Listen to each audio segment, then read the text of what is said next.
Et donc bonjour à tous, c'est Léopold. Il n'y a pas très longtemps de ça, j'ai commencé à monter les premières vidéos de la chaîne, à savoir Outliers et Warrior Diet. Et en fait, il y a 2-3 petits trucs qui m'ont chafouiné avec ces épisodes quand je les montais.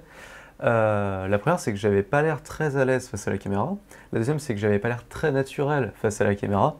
Et la troisième, c'est que je me suis retrouvé avec 2 heures de rush pour chaque vidéo qui faisait à peu près 10 minutes. Parce que je galérais tout simplement à dire les phrases que j'avais écrites au préalable et à les réciter à la caméra. Et du coup, ça m'a donné l'envie et l'idée de faire cette vidéo qui sera sur comment être à l'aise dans toutes les situations, comment avoir confiance et être naturel, etc.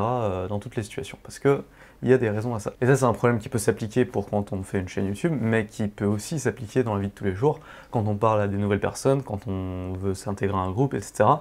Et voilà, c'est pour ça que je me suis dit que ce serait intéressant de faire cette vidéo. Du coup, tout au long de la vidéo, on va essayer de définir un peu qu'est-ce que c'est la confiance en soi, de voir pourquoi des fois on en manque, pourquoi des fois on en a, et du coup, comment en avoir le plus possible, et ainsi être à l'aise dans toutes les situations. Du coup, on va essayer de faire une petite définition superficielle de la confiance en soi.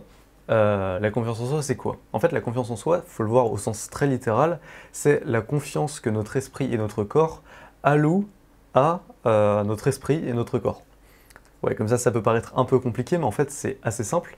C'est genre, imaginons quand tu marches dans la rue, ton corps réfléchit pas à s'il est bien en train de marcher ou pas, tout simplement parce qu'il se fait confiance pour ne pas tomber dans les 3 mètres qui arrivent. Tout simplement parce qu'il a suffisamment l'habitude de marcher pour savoir qu'il ne va pas tomber, il fait confiance à tes jambes pour ne pas te faire tomber. Et du coup, pour ce qui est de la question du mental, ça va être exactement la même chose. Est-ce que ton corps, est-ce que ton esprit se fait suffisamment confiance pour gérer une situation sociale ou voilà, discuter avec quelqu'un? Et si c'est pas le cas, c'est ça qu'on appelle le manque de confiance en soi. Tu as un manque et du coup, ton cerveau va allouer à vérifier si tu fais bien les choses. Ça, on va le voir plus tard. Du coup, qu'est-ce qui provoque le manque de confiance en soi? En fait, c'est tout simplement que quand on va rencontrer des nouvelles personnes, donc on va être dans une situation nouvelle, donc par exemple aller vers un groupe ou commencer une chaîne YouTube, ça va être un peu challengeant pour l'esprit qui va avoir envie de plaire, parce que l'humain c'est un animal sociable, et du coup, son but à lui, naturellement, ça va être de vouloir plaire à la personne qui est en face. Et ça, du coup, ça va amener un autre problème, c'est que si on a envie de plaire, on va avoir peur de l'inverse, on va avoir peur de ne pas plaire. Et du coup, on va avoir peur de choquer, de décevoir, etc. Et du coup, il va faire un mécanisme qui est assez simple, c'est il va mettre ta personnalité propre de côté, et il va créer une image qu'il considère comme parfaite de la manière dont tu devrais te comporter. Parce que ta personnalité n'est pas capable de gérer cette situation-là, le cerveau va imaginer une image qu'il considère comme meilleure et plus adaptée à la situation. Et ça, c'est la pire erreur que va faire le cerveau, tout simplement parce que comme le cerveau va essayer de se coller à cette image, d'un, on va perdre le naturel et tout ce qui fait ta personnalité, mais de deux, le cerveau va constamment être en questionnement, à se demander s'il est effectivement en train de coller ou non à l'image parfaite qu'il essaye de se donner. Il va constamment essayer de se dire, est-ce que je devrais dire ça? Est-ce que dans cette période-là, je devrais dire ça? Est-ce que ça correspond à l'image que je me suis donnée de faire ou de dire ça? Et du coup, il faut bien se dire qu'on ne peut pas parler comme ça. C'est comme si vous étiez sur un ordinateur, que vous essayez de faire marcher un logiciel, mais que derrière, tu as 1 milliard d'autres logiciels qui tournent en fond, et qui font planter tout le PC. C'est juste pas possible de fonctionner comme ça. Pourtant, c'est ce que le cerveau, il va faire dans cette situation-là. Et du coup, en second plan, quand on est dans un groupe, ça va être encore pire. Parce que le cerveau, il va essayer de se conformer à la majorité, il va essayer de plaire à tout le monde, et du coup, l'image que va se créer le cerveau va être encore plus dure à tenir et encore plus parfaite, entre guillemets, plus il y a de nombre de gens. Et du coup, c'est pareil pour quand on fait une vidéo YouTube. On sait qu'on s'adresse à tout le monde et du coup on a envie de choquer le moins de personnes possible. Et ça du coup, c'est pas du tout un truc qu'il faut faire. Donc pour résumer, dans une situation de danger social, le cerveau, s'il n'a pas suffisamment confiance en ta personnalité, il va en créer une autre à laquelle il va devoir se conformer. Et du coup de ça, on va pouvoir dissocier 2 facteurs différents. Le premier qui est la dangerosité de la situation. Par exemple, quand tu vas parler à quelqu'un, ça va être moins dangereux que quand tu vas parler à un groupe de personnes. Et le deuxième facteur, va y avoir la force de la personnalité. C'est est-ce que ta personnalité est suffisamment forte pour que ton cerveau, pour que ton esprit lui fasse confiance dans une situation difficile. Du coup, pour les gens qui sont un peu plus doués en maths ou qui aiment bien un peu ce genre de représentation, on peut essayer de quantifier la confiance en soi en la mettant dans une formule. C'est la confiance en soi est égale à la force de ta personnalité divisée par la difficulté de la situation. De ça, il y a plusieurs cas qui peuvent en sortir. Soit l'image qu'on a voulu se donner se désagrège petit à petit au profit de sa réelle personnalité, au fur et à mesure que le danger de la situation diminue. Du coup, la confiance en soi revient. Plus le danger de la situation diminue, plus la confiance en soi revient. Et ça, c'est ce qui se passe le plus souvent, c'est-à-dire plus on commence à connaître des gens et à être habitué à les voir, plus notre personnalité va ressortir. Ou va y avoir un autre truc qui est quand même beaucoup plus problématique, c'est quand on va s'enfermer dans cette image-là, s'enfermer dans l'image parfaite, et du coup tout le temps utiliser son cerveau pour savoir si oui ou non c'est bien de faire ça, ou oui ou non c'est bien de penser ça, de dire ça de cette manière-là. Et c'est la pire situation au monde que de se sentir enfermé dans l'image qu'on a voulu se créer de nous-mêmes.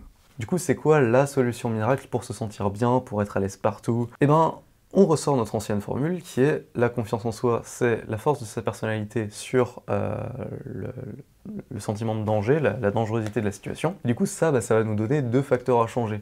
Donc, ou la force de la personnalité, ou qu'il faut augmenter le plus possible, ou la dangerosité de la situation, ou l'apparente dangerosité de la situation, du coup, qu'il faut baisser le plus possible. Du coup, comment augmenter la force de sa personnalité? En fait, c'est assez simple. Si le but, c'est d'être sincère, la meilleure chose à faire, c'est de n'avoir qu'une seule personnalité, de se comporter de la même manière avec tout le monde.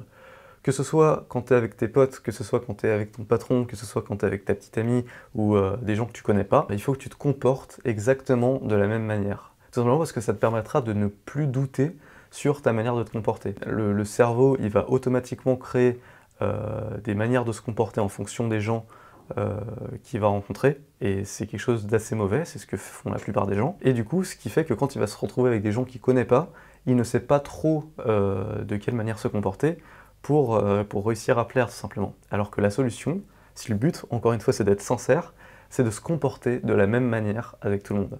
Et ça, c'est ce que des gens arrivent à faire très naturellement. Et d'ailleurs, je te conseille là, maintenant, tout de suite, de réfléchir aux gens qui est autour de toi, de réfléchir à ceux que tu admires, qui ont du charisme, de l'éloquence, ou qu'en tout cas tu respectes. Et ces gens-là ont très probablement ce comportement-là, de se comporter de la même manière avec tout le monde. Que ce soit avec toi, avec les gens qu'il ne connaît pas, ou avec ses amis. Ça, c'est vraiment ultra important, tout simplement parce que tu vas apprendre à ton cerveau à faire confiance à ta personnalité. Alors que d'habitude, tu avais l'habitude de switcher d'une personnalité à une autre en fonction des gens avec qui tu étais. Quand tu fais ça, quand tu as une seule personnalité qui correspond pour tout, quand tu te comportes de la même manière avec tout le monde, le cerveau va arrêter de se poser les questions stupides du genre est-ce que je me comporte bien dans cette situation-là, puisque la question ne se posera même plus. C'est véritablement la clé pour que ton esprit fasse véritablement confiance à ta personnalité, et que du coup la force de ta personnalité augmente. Et du coup que tu augmentes ta confiance en toi de manière mathématique. Du coup, ça, c'est la première clé. C'est vraiment la clé de voûte. Même si au début, ça peut paraître un peu bizarre de se comporter de la même façon avec son patron et ses amis, ou avec ses professeurs et ses amis, j'en sais rien, bah au final, l'esprit commence à s'habituer, etc. Attention, on ne parle pas des formules de politesse ou quoi.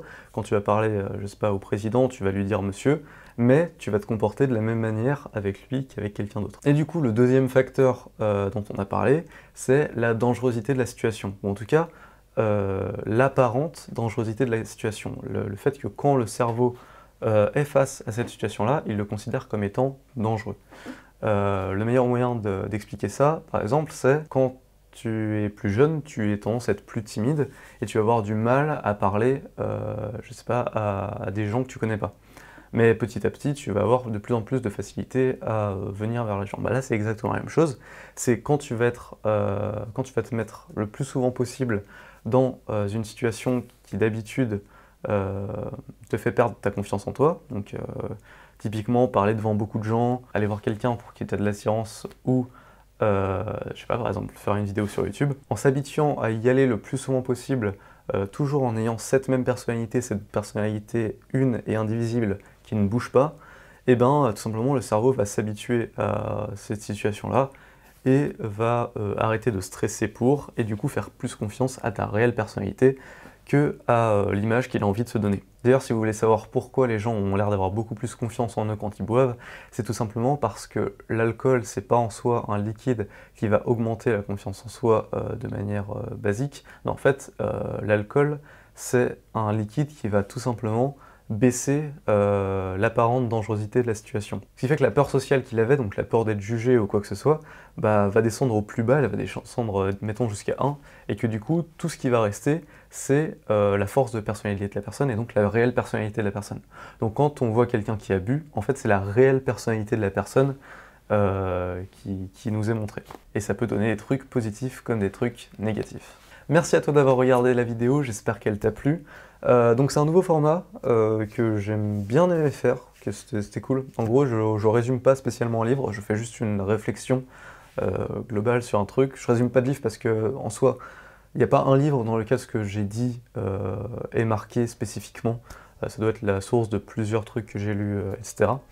Mais voilà, c'est pour donner des clés ou quoi, ou juste c'est quand j'ai des réflexions comme ça, j'aime bien les faire partager.